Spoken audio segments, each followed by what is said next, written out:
5 से 6 लाख रुपए आराम से वो बचा सकता है खर्चा काट के। अगर वो 2 लाख रुपए भी खर्चा निकालता है तो भी वो 4 से 5 और 6 के बीच में आराम से शुद्ध मुनाफा बना सकता है। 4 फसलें होती हैं और चारों फसलें जो है ना अलग अलग टाइम पे अपना परफॉर्मेंस देती हैं। 20 दिन के बाद में हमारी पत्ती वाली सब्जी निकलने लग जाती है, लगभग लाख रुपए हमें वो दे देती है। ये जो लता वाली फसलें हैं जो ऊपर लगी होती हैं, ये हमें लगभग 1.5 लाख रुपए एक साल भर में दे जाती हैं। फिर उसके बाद जो हमारी फ्रूट वाली क्रॉप होती है तो वो भी लगभग हमें 1.5 लाख रुपए आराम से साल भर का दे जाती है। फिर हमारी लास्ट में बचती है कंद वाली फसल, जो मोटा पैसा हमें देते जाती है, जैसे अदरक हुआ, हल्दी हुआ।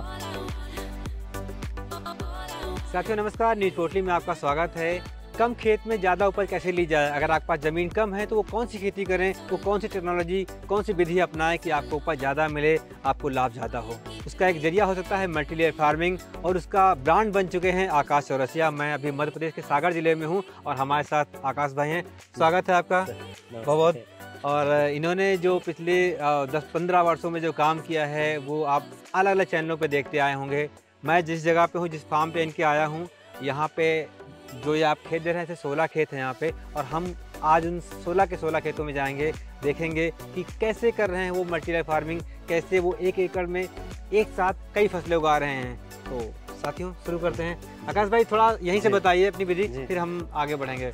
देखिए ये मल्टी लेयर फार्मिंग टेक्निक है, और इस टेक्निक का जो दिमाग में हमारे थॉट आया जब हमने अपना कैरियर खेती में शुरू किया, तो हमारे पास बहुत कम ज़मीन थी। किराए की ज़मीन लेके हमने शुरू किया था, तो 10 डिसमिल ज़मीन से हमने अपना काम शुरू किया।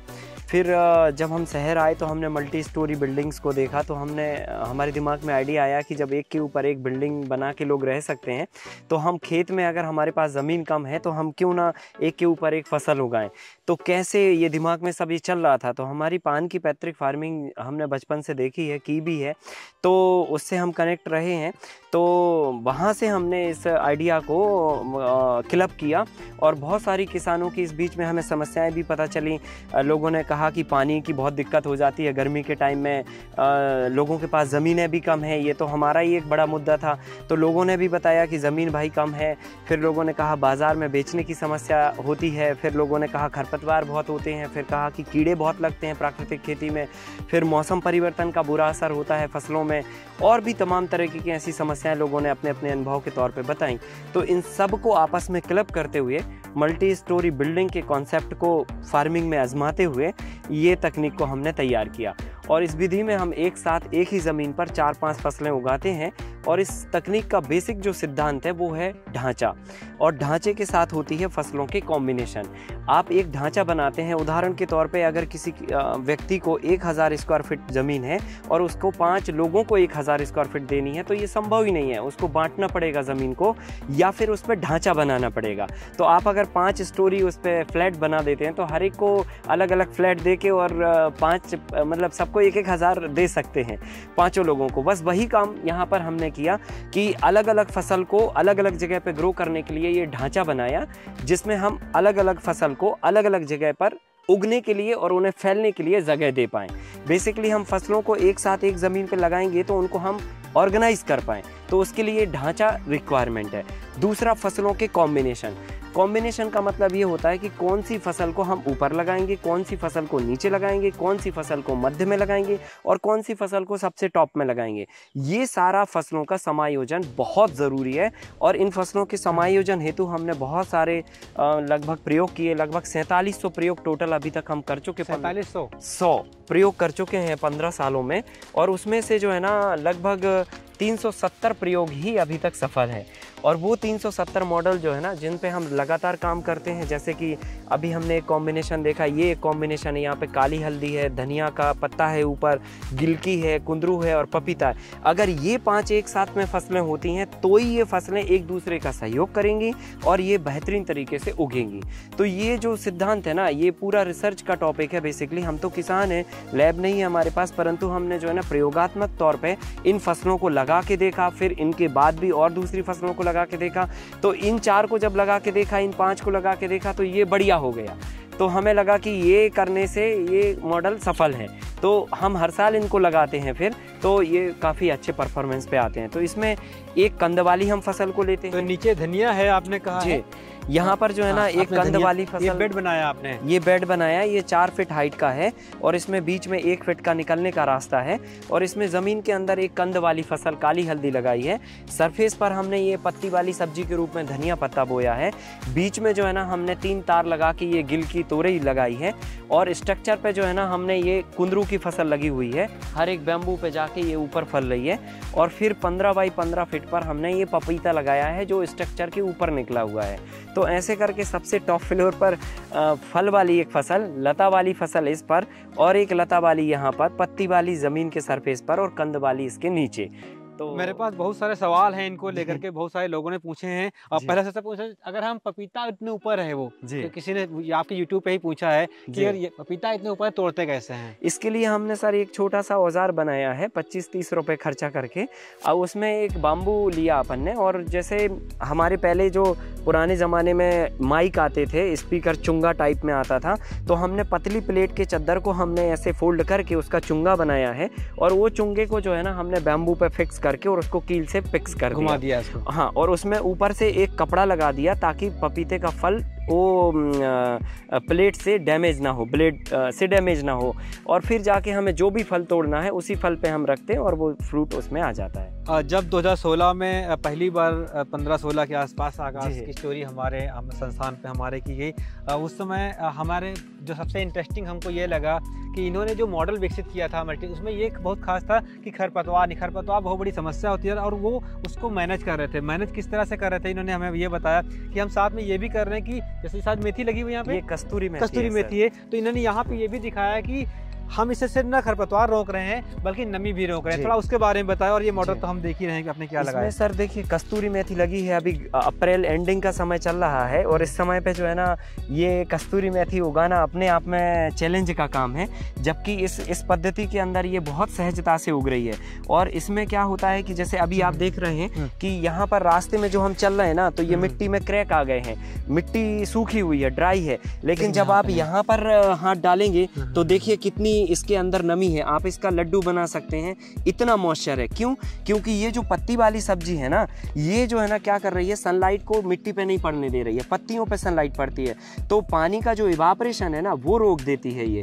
तो ये पहला काम करती है कि खरपतवार नहीं होने देती, दूसरा काम करती है कि नमी को उड़ने नहीं देती है, मॉइस्चर बना रहता है। तो इससे हमें लगभग, हमने पूरा डाटा बनाया इन सफर सालों में, 70 से 80% हम पानी बचा लेते हैं इस पत्ती वाली सब्जी से। माइक्रो इरिगेशन आपने अपनाया, अलग बात होगी, अलग बात है, वो पानी बचाने के लिए अलग उपयोग किया और साथ में 70% पानी बचाया और 30% पानी में 4-5 फसलें उगा ली।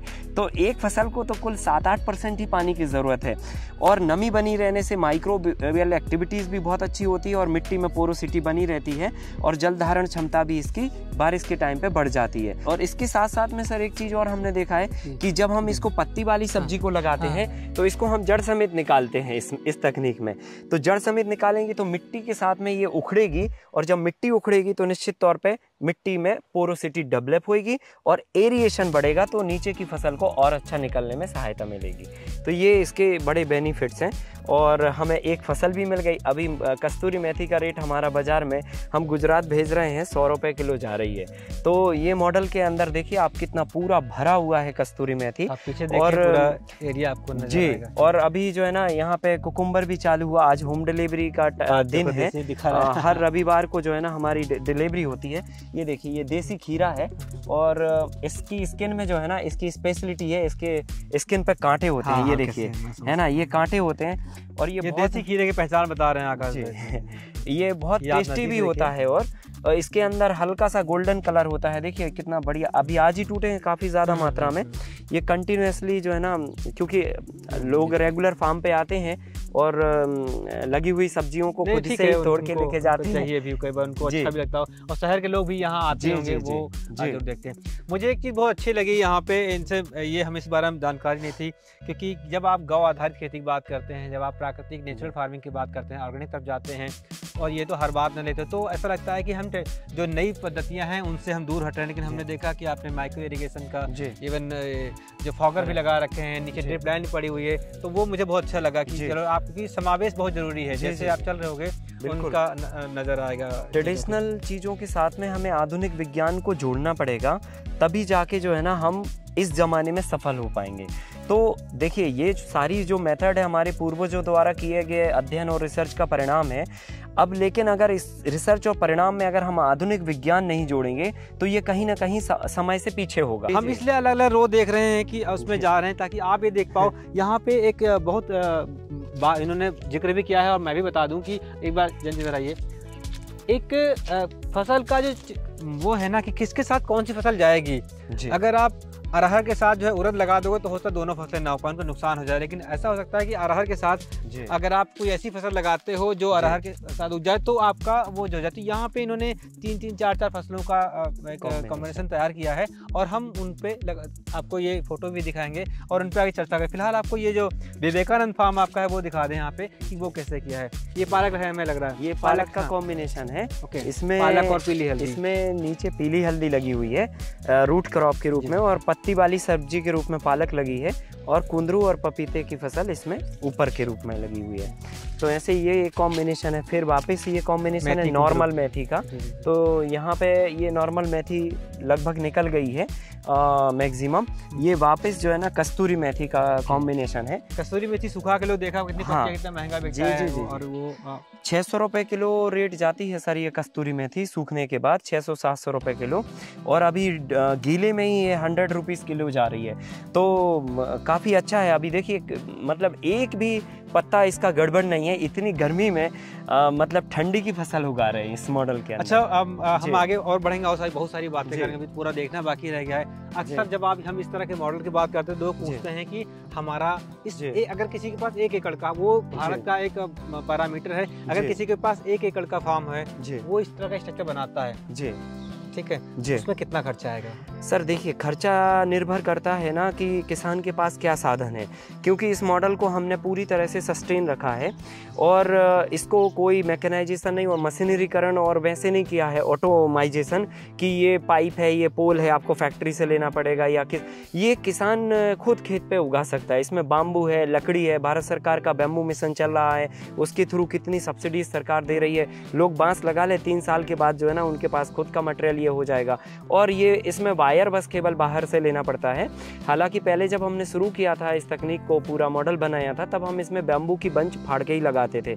लेकिन वक्त के अभाव के चक्कर में हम ये तार जो है ना जल्दी में कर लेते हैं। तो ये भी जो है ना बहुत ज़्यादा कॉस्ट का नहीं होता है, लगभग 125 किलो के आसपास लगता है। तो 20,000 रुपये की कॉस्ट होती है इसकी 1 एकड़ के लिए। और अगर बांस की तार की और अगर बांस बाहर से खरीदना पड़े तो मोटा मोटी सब जगह कॉस्ट अलग अलग होती है। 300-400 बांस लगेंगे मान करो। नहीं, 1 एकड़ में जो है ना 10 फीट हाइट का लगभग 1450 पोल लगते हैं टोटल, क्योंकि इन्हें हम 5x6 पर लगाते हैं, क्योंकि हमें ये क्रीपर्स भी ऊपर ले जानी। तो हमने जो इस लाइन से लाइन की दूरी हमने रखी है वो 5 फीट रखी है और इस बांस से इस दूसरे बांस की जो दूरी है वो 6 फीट है, वो 6 फीट रखी है। और ये पूरी साइंटिफिक तरीके से रखी गई है।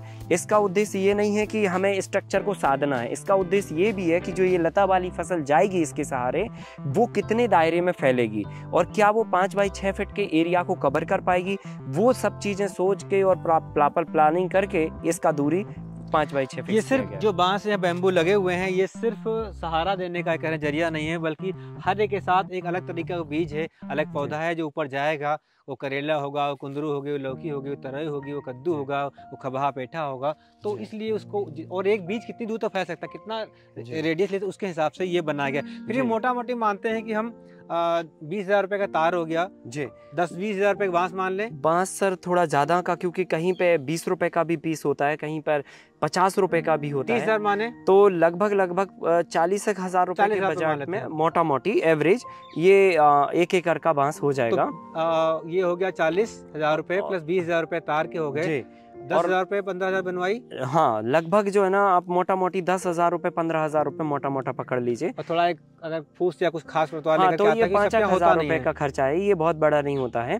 तो सब मिला के जो है ना 17,000 रुपये के बजट में 1 एकड़ का मॉडल ये आराम से बनाया जा सकता है। तो हमने जब सब कुछ जोड़ा है, जब ये हम उनके जिनके पास बांस भी नहीं है, जिनके पास खरपतवार भी नहीं, जिनके पास तार भी नहीं है, उन सब के लिए 70 से 80 हम और बढ़ा देते हैं, 80,000 रुपये मैक्सिमम। 10,000 हम और एक्सटेंड कर रहे हैं, क्योंकि कई बार कुछ ऐसे एरियाज होते हैं जहाँ पे ये बिल्कुल भी चीज़ें नहीं होती, तो 80,000 रुपये। और तो 80,000 रुपये का ये मॉडल कितने साल तक सस्टेन करेगा? ये लगभग सर वैसे तो चलता है 6 साल 5 साल तो इसकी मिनिमम लाइफ है, लेकिन ये रेगुलरली अगर रिपेयर होता रहे तो ये फिर चलता ही रहता है। क्यों? क्योंकि इसमें ऐसा होता है, जैसे ये पोल है, ये थोड़ा कमज़ोर है, तो ये 3 साल में सड़ जाएगा या 4 साल में सड़ जाएगा। तो हम क्या करते हैं, इसकी हाइट 3 फीट ऊपर और निकाल के रखते हैं। इससे ये फ़ायदा होता है कि जो ऊपर हाइट निकलती है तो उससे मांसाहारी चिड़िया उसको स्टैंड या कुर्सी समझ के बैठती है।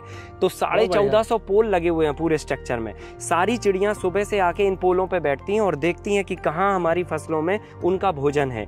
तो वो अपनी फसलों में माहू, मकड़ी, इल्ली या जो भी उनके कीड़े होते हैं वो चुन के खा के और उस पे बैठ के खाती हैं। ये हमने अक्सर रोज देखते हैं हम यहाँ पर। तो ये ऊपर निकाल के रखते हैं। फिर जब ये पोल जमीन के अंदर वाला सड़ जाता है तो इसी पोल को हम थोड़ा नीचे उतार देते हैं। पूरे को बदलने की जरूरत नहीं पड़ती है, पूरे को नहीं बदलना पड़ता है। तो ये पोल अब जैसे मान के चलो ये 6 साल हमने चला लिया, तो फिर उसके बाद ये पोल हमने चेंज कर दिया, लेकिन अगला वाला पोल थोड़ा इससे ज़्यादा स्ट्रॉन्ग था, वो 7-8 साल चल गया, तो उसको चेंज नहीं किया, पर इसको नया कर दिया। अब ये 7-8 साल चलेगा और फिर वो अगले साल चेंज होगा। तो ऐसे जो है ना, अगर 3 साल तो इसमें कोई मेंटेनेंस नहीं होता, 3 साल के बाद आपको चेक करना होता है कि कौन सा पोल गड़बड़ हो गया। तो हर साल अगर आप 50-100 पोल रिपेयर करते जाते हैं तो ये हमेशा नया बना रहता है स्ट्रक्चर। अच्छा, तो आपने तो बहुत सारे मंथन के लिए एक होता है सार्वभौमिक चीजें जो ज्यादातर लोग कर सकें, है ना। हमने रिसर्च आपने 4300 आपने प्रयोग किए और 300 सफल हुए, 4,4700 किए और 300 यानी कि 4400 हमारे वो नाकाम रहे या फिर उसमें सुधार की गुंजाइश रही। तो ऐसे में हम ये कैसे आगे चलते, हम ये कैसे देखें कि जो एक हमारे सा आदमी है जिसको खेती के बारे में न्यूनतम पता है, वो कैसे इस चीज को फॉलो करे, कैसे फॉलो करे कि इस मॉडल से उनको मिल जाए, सफलता मिले। देखिए सर, इसमें जो है ना, हम लोगों के लिए लगातार जो लोग इस तकनीक के साथ में काम करना चाहते हैं उनके लिए हम अपनी सेवाएं निःशुल्क किसानों को फ़ोन पर, व्हाट्सएप पे, ईमेल पर, वीडियो कॉलिंग के थ्रू, फार्म विजिट के थ्रू सब तरीके से उनको सेवाएं देते हैं। और हम अलग अलग चीज़ों के लिए हमने PDFs तैयार किए हैं। तो किसानों को जो कॉम्बिनेशन है इनके, जो हमने आपको बताया कि 370 मॉडल जो अभी तक सफल हुए हैं, उनकी सारी लिस्ट हम जो है ना प्रोवाइड करते हैं। और उस लिस्ट की मदद से जो है ना किसान जो है ना वो फसल चूज करके अगर लगाते हैं तो इसमें फेल के कोई गुंजाइश नहीं है। बहुत बढ़िया जी। तो जिन भी मॉडल का अपनी बात खुद भी आपने आजमाया है, हालांकि अब आपका हमारा उस तरह से व्यवसायिक नहीं, क्योंकि अब आप मतलब लोगों को पढ़ाने और उनको सिखाने चले गए, फिर भी इस तरह के एक मॉडल से औसतन एक आदमी कितना पैसा साल में अर्न कर सकते हैं? सर 5 से 6 लाख रुपए आराम से वो बचा सकता है खर्चा काट के। अगर वो 2 लाख रुपए भी खर्चा निकालता है, इवन 2.5 लाख रुपए भी निकाल देता है, तो भी वो 4 से 5 और 6 के बीच में आराम से शुद्ध मुनाफा बना सकता है। क्योंकि इसमें 4 फसलें होती हैं और चारों फसलें जो है ना अलग अलग टाइम पे अपना परफॉर्मेंस देती हैं। 20 दिन के बाद में हमारी पत्ती वाली सब्जी निकलने लग जाती है, लगभग लाख रुपए हमें वो दे देती है। बिल्कुल। फिर उसके बाद जो है ना ये जो लता वाली फसलें हैं जो ऊपर लगी होती हैं, ये हमें लगभग लाख रुपए, 1.5 लाख रुपए एक साल भर में दे जाती हैं। फिर उसके बाद जो हमारी फ्रूट वाली क्रॉप होती है तो वो भी लगभग हमें 1.5 लाख रुपए आराम से साल भर का दे जाती है। फिर हमारी लास्ट में बचती है कंद वाली फसल, जो मोटा पैसा हमें देते के जाती है, जैसे अदरक हुआ, हल्दी हुआ। 1 एकड़ में अगर हम अदरक लगाते हैं तो 70 रुपये 60 से 70 कुंटल एवरेज आराम से निकाला जा सकता है इसमें। और हल्दी पे तो हमने इसमें 156 कुंटल तक का रिकॉर्ड बनाया 1 एकड़ से अपने खेत में। और लास्ट ईयर हमारा 110 कुंटल का प्रोडक्शन था 1 एकड़ से मल्टी लेयर टेक्निक के अंदर। और बाहर ओपन में लोग जो है ना 80 कुंटल तक एवरेज निकालते हैं किसान, पर इसके अंदर इसकी एक्सट्रीम ग्रोथ और कंद को फैलने के लिए बढ़िया स्पेस मिलता है, तो इसमें परफॉर्मेंस अच्छा था। पर हम एक एवरेज ही प्रोडक्शन पकड़ें 80 कुंटल तक, 70-80 कुंटल, और एवरेज रेट अगर जिंजर का पकड़े तो इस साल तो 200 रुपये, 200 मतलब बहुत रफ़ी रेट रहा है। 200 रुपये, 300-400 रुपये किलो तक अदरक, अभी भी 150 रुपये मंडी का रेट है। तो इस साल तो अदरक से काफ़ी अच्छा रेवेन्यू आया। पर अगर 70 कुंटल भी एवरेज फसल आ गई, वो 100 का भी आपने एवरेज पकड़ लिया तो 7 लाख की फसल होती है सर, केवल अदरक की। तो इस तरीके से अगर आप इसको भी और कम भी कर दें, 5 लाख भी कर दें, तो भी आप 8 के टर्नओवर तक तो पहुंच ही गए ना। और फिर उसके बाद ये सितंबर अक्टूबर में फील्ड खाली हो जाएगी, तो आप वापस जनवरी तक आने के पहले आपके पास 3-4 महीने बचते हैं, आप इसमें 1-2 फसलें और ले सकते हैं। तो सब मिला के ये 7-8-9 के आसपास टर्नओवर आप बना सकते हैं और नेट प्रॉफिट आप 4 से लेके 6 लाख रुपए शुद्ध आय के रूप में बना सकते हैं। तो अदरक का मतलब आप बोलेंगे, बहुत सारे किसान बोलेंगे अरविंद जी आप तो जानते थे कि ऐसा है, तो अदरक सही है कि अदरक 4-5 साल में नंबर आता है, लेकिन किसी न किसी फसल का नंबर आता है। आज भी इस समय जो सब्जियां हैं इस जून के महीने में वो 50 रुपये से लेकर के 80-90 रुपये किलो तक बिक रही हैं। तो 10 रुपये में भी बिकती है, 2 रुपये में भी नौबत आती है, लेकिन अगर आप शहर के आसपास हैं और आपका सिस्टम अच्छा है तो दे देंगे। अच्छा, एक चीज़ मुझे ये भी है, क्या ये जो मॉडल हैं ये शहर के पास ज़्यादा मुफीद है, या जो ग्रामीण इलाके हैं जहाँ पे रोज़ आप चीज़ें नहीं बेच सकते वहाँ के लिए भी चल पा रही हैं? ये दोनों कंडीशंस के लिए हैं, क्योंकि इसमें जो है ना, हमने अभी तक 15 साल हो गए हैं इसमें काम करते हुए, और हमने पूरे देश भर का भ्रमण किया है, हर इलाके में किसानों से मिले हैं, हर वर्ग के लोगों के बीच में काम किया है। तो हमने ये समझा है कि बहुत सारे ऐसे फार्मर्स हैं, क्योंकि शहर के पास में तो बहुत थोड़ी ज़मीन होगी ना, बाकी सारी ज़मीनें तो गाँव में ही हैं और खेती भी गाँव में ही है। तो निश्चित तौर पर गाँव और शहर की अप्रोच, भले सड़कें अच्छी बन गई पर दूरी तो है, तो दूरी होने के कारण जो है ना, ये पेरिसेबल आइटम जो है ना कैरी करना बहुत मुश्किल होता है, और हर एक किसान को एक मार्केट एस्टेब्लिश करना भी कठिन होता है। तो इसके लिए जो अर्बन एरिया में फार्म है लोगों के या ज़मीनें हैं, वो तो डायरेक्ट मार्केट कर सकते हैं फ्रेश वेजिटेबल का, लेकिन जो अर्बन एरिया में नहीं है, शहर से काफ़ी दूरी पे है, वो डिहाइड्रेशन टेक्नोलॉजी पे जाके, और बहुत सस्ते में हमने एक ड्रायर बनाया है, उससे हम वेजिटेबल को डिहाइड्रेट कर सकते हैं। जैसे हम अभी कस्तूरी मेथी उगा रहे हैं, ठीक है, हमारे फार्म में करीब करीब कुछ नहीं तो 25 डेसिमल में अभी पूरा कस्तूरी मेथी का फार्म है, अभी बहुत ज़्यादा मात्रा में निकल रही है, तो हमारा demand 5 kilo 10 kilo 15 kilo per day का होता है। अब इस डिमांड के ऊपर जो भी हमारी मेथी होती है, तो हम क्या करते हैं, उसको ड्रायर में डाल के डिहाइड्रेट कर देते हैं। डिहाइड्रेटेड करने के बाद आप उसे शहर में कभी भी जाके बेच सकते हैं, क्योंकि अब चिंता नहीं है कि वो सड़ जाएगी या ख़राब हो जाएगी। तो इस तरीके से आप कोई भी वेजिटेबल का डिहाइड्रेशन करके उसे वैल्यू एडिशन कर दीजिए, और फिर उसको शहर में जाके कभी भी जब पूरा सीज़न आपका ख़त्म हो गया तब इकट्ठा आप जाके बेच दीजिए। यहाँ पे आपको दिमाग अपना खुद का लगाना है, आपकी जलवायु, आपकी मिट्टी, जैसा मैं अक्सर बोलता हूँ, उनके हिसाब से फसल का चुनाव करना है, और उनके हिसाब से ये देखना है कि आप क्या बेच पाओगे, क्या अच्छे तरीके से बेच पाओगे फिर, क्योंकि आपको 4 फसलें हैं और आपको पूरा साल का अपना खर्चा भी निकालना है और अपना काम भी करना है। थोड़ा नज़दीक आइए, हमारे लिए अब ये जानना बहुत जरूरी है। तो क्योंकि हमने स्ट्रक्चर बना रखा है पहले से ही, है ना, ये बेड तो हर बार बनेगा बिगड़ेगा, इसको फिर कैसे बनाते हैं? साल में एक बार बनाते हैं सर इसे, और इसको बनाने के लिए हम छोटा मशीन का यूज़ करते हैं, पावर टिलर का, जो फ्यूल भी कंजप्शन कम लेता है और मशीनरीज भी बहुत हल्की होती है, करीब 70-80 किलो का ही होता है कुल वो, तो इसमें मिट्टी बहुत पिटती नहीं है। तो हम उसको चलाते हैं यहाँ पर, और बस बेड मेकर लगा के उसमें अटैचमेंट होता है, ये बेड बन जाता है। तो साल में एक बार हमें बेड बनाने की ज़रूरत पड़ती है, बस फिर हम बार फसलें इसमें लगा के निकालते रहते हैं। सही, ये आपने जब ये ड्रिफ्ट नहीं था लाइन, तो सिंचाई कैसे करते थे? हम उसमें रोल पाइप से करते थे, ये रोल पाइप पड़ा हुआ है यहाँ पे। ये बहुत सस्ता भी होता है और फ्लेक्सिबल होता है, इसको कहीं पे भी उठा के आप ले जाइए, तो इसी से हम हाथ में उंगली फंसा के और फुहार निकाल के पानी दे जाते हैं। अभी ये तो मुफीद, मतलब आपने 3 लेयर आपने देखा 3 लीटर डाल रखी है, तो और अच्छी बात है कि ताकि पानी कम भी लगे और वो हर पौधे को मिले। कई किसान क्या गलती कर जाते हैं, हमने देखा है कि जानकारी के अभाव में, कि 4 फीट का बेड है, उन्होंने एक ड्रिप लाइन डाल दिया, तो यहाँ वाले पौधे को तो मिल गया, पूरा पानी मिल गया, लेकिन यहाँ वाले को नहीं मिला, फिर उनका नुकसान होता है। तो इसीलिए अभी जरूरी कि आपने देखिए, इन्होंने भी कुछ प्रयोग कर रखा है कि 1 बित्ता पे 2 बित्ता पे उनको डाल दिया, कि ताकि पूरा नमी बराबर पहुँचे, पूरा बेड को कवर। एक मुद्दा बचता है, चलते थोड़ा आगे बढ़ते हैं। यहाँ पे अब खाद, आपने मार्केट बताया, आपने फसलें बताई, हमें भी कुछ समझ में आई कि इनको कैसे आजमा सकते हैं। अब मुद्दा है कि पोषण और कीट और रोग से प्रबंधन। जी सर, देखिए, पहली बात तो जो हमारे कंपोस्टिंग का बात है, डाइट जो हम देते हैं, वो यहाँ पर सारे खाद हम बनाते हैं। तो एक तो हम बर्मी फास्ट नाम की खाद बनाते हैं, जो देसी गाय के गोबर और रॉक फॉस्फेट या लकड़ी के बुरादे को मिक्स करके 25 और 75% के रेशो से उसको 2 महीने तक जो है ना कंपोस्ट होने देते हैं छाया में, और फिर उसके बाद जब कंपोस्ट हो जाता है तो उसे 2 टन पर एकड़ के हिसाब से हम फसल लगाने के पहले उसको डालते हैं, बेड पे डालते हैं, मतलब ऐसे ही ब्रॉडकास्ट करते हैं, और फिर उसके बाद बेड बनाते हैं ताकि टिलिंग हो जाए और फिर बाद में बेड में पूरा मिक्स हो जाए वो। तो एक वो खाद होती है। दूसरी खाद हम बनाते हैं हमारे फार्म का जो भी वेस्ट कचरा होता है, क्योंकि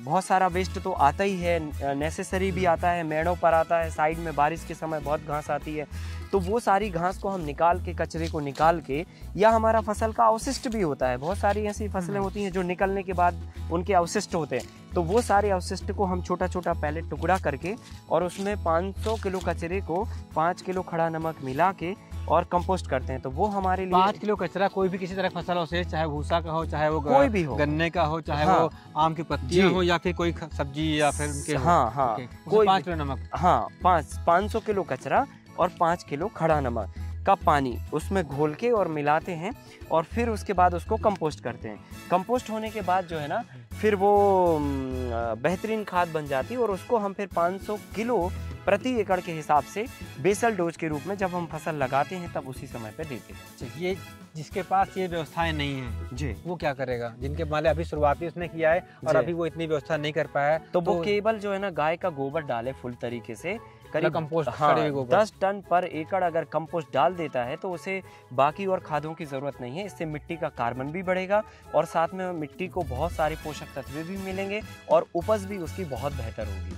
ज्यादा तामझाम करने की जरूरत कुछ काम तामझाम नहीं करना है। पूरे प्रोग्राम में आप कोई भी रासायनिक खाद का प्रयोग नहीं करते? नहीं, हम संकल्प ही लिए जहर मुक्त अन्न खिलाने के लिए ही हमने अपना पढ़ाई का करियर छोड़ के और खेती शुरू किया।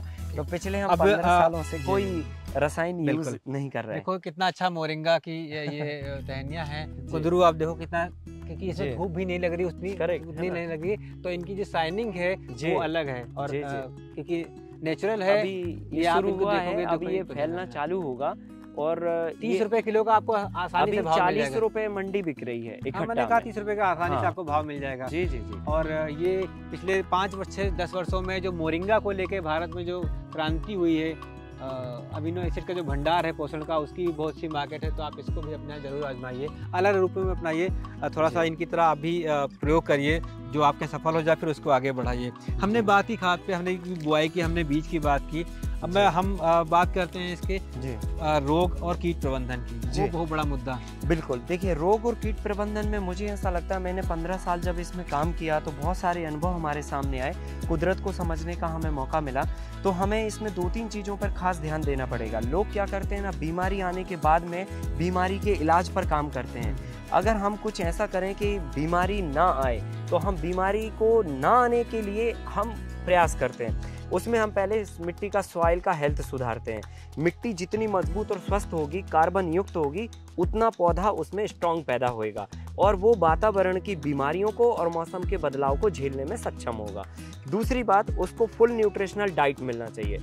आज हमारे भारत के किसान मैं देखता हूँ कि या तो वो DAP यूरिया डालते हैं, अगर वो जैविक खेती कर रहे हैं तो केवल गोबर की खाद डालेंगे, और अगर वो प्राकृतिक खेती कर रहे हैं तो केवल वो जीवामृत या फिर कोई एक घोल डालेंगे। तो उससे क्या होता है ना कि मिट्टी में बैक्टीरिया तो बढ़ जाते हैं लेकिन तत्वों की कमी हो जाती है, और तत्वों की कमी होने से प्रोडक्टिविटी गिरती है।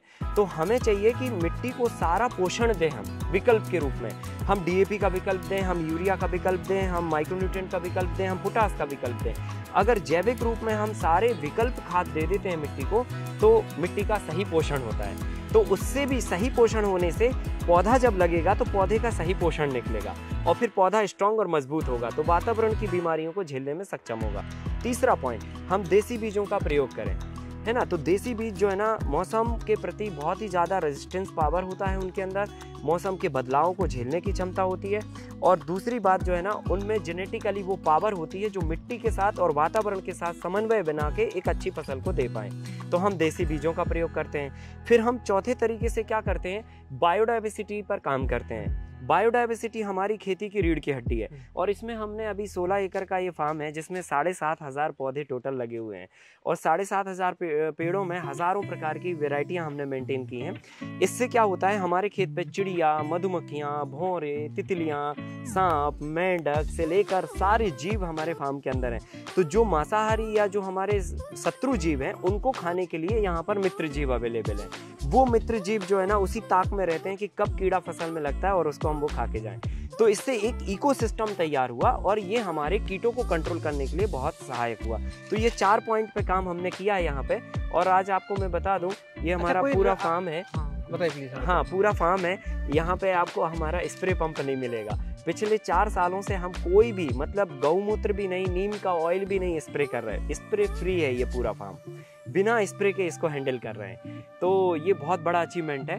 और प्राकृतिक खेती का ये एक ऐसा उदाहरण है जिसमें हम पूरी प्राकृतिक व्यवस्था के साथ जुड़कर देसी बीजों का इस्तेमाल करके और बिना किसी रसायन के और इकोसिस्टम से जो है ना, ये खेती को बढ़िया परफॉर्मेंस में लेके आ रहे हैं। बहुत सारे लोगों के बहुत सारे सवाल होंगे, उन सवालों का हम जवाब भी देंगे, इनसे पूछेंगे, इनका घर का पता भी बताएंगे आकाश जी का। आप यहाँ ये जो पूरी व्यवस्था पीछे देख रहे हैं, थोड़ी देखिए, ये जो व्यवस्था आप देख रहे हैं ये ट्रेनिंग के लिए है। यहाँ पे हर दिन कोई ना कोई आता है, लोग आते हैं, महीने में एक दिन निश्चित है, वो ट्रेनिंग करके जाते हैं, लोग देखते हैं, समझते हैं। पीछे यहाँ पे ये लाइब्रेरी बनाई जा रही है, लाइब्रेरी बन रही है। ये वो अखबार जो ये मीडिया के हमारे साथियों, मतलब हमारे से बहुत सारे पत्रकार साथियों द्वारा लिखे हुए, जो इनके बारे में लिखा गया, जिन्होंने आर्टिकल अलग अलग जगहों पे छपे, देखा, लोगों ने समझा और यहाँ पे आते हैं। ये पूरा एक जो आकाश ने खुद के अनुभवों से सीखा, समझा, अपनी मातापच्ची की पान की खेती करने वाला एक परिवार का एक लड़का किस तरह से मतलब एक खेती का प्रशिक्षक बनता है, क्योंकि हम खुद किसान हैं और हम समझते हैं कि इसका अगर 20% 30% भी अगर आप यहाँ इस्तेमाल करेंगे तो भी आपके यहाँ आपकी खेती का एक स्वरूप बदलेगा, क्योंकि जो ज़मीनें हैं वो तेज़ी से कम हो रही हैं और आपको इनपुट कॉस्ट बढ़ रही है। बहुत सारे लोग इसकी मतलब हम जानते हैं सब चीज़ों के खिलाफ रहते हैं कि क्योंकि वो मोनोक्रॉपिंग करते हैं। और आने वाले दिनों में मोनोक्रॉपिंग जो है, यानी कि सिर्फ गेहूँ लगा दिया, सिर्फ गन्ना ही लगा दिया, उसमें एक पैसा तो आ जाता है, लेकिन बाद में आपके पास आपका बहुत बड़ा हिस्सा मार्केट चला जाता है।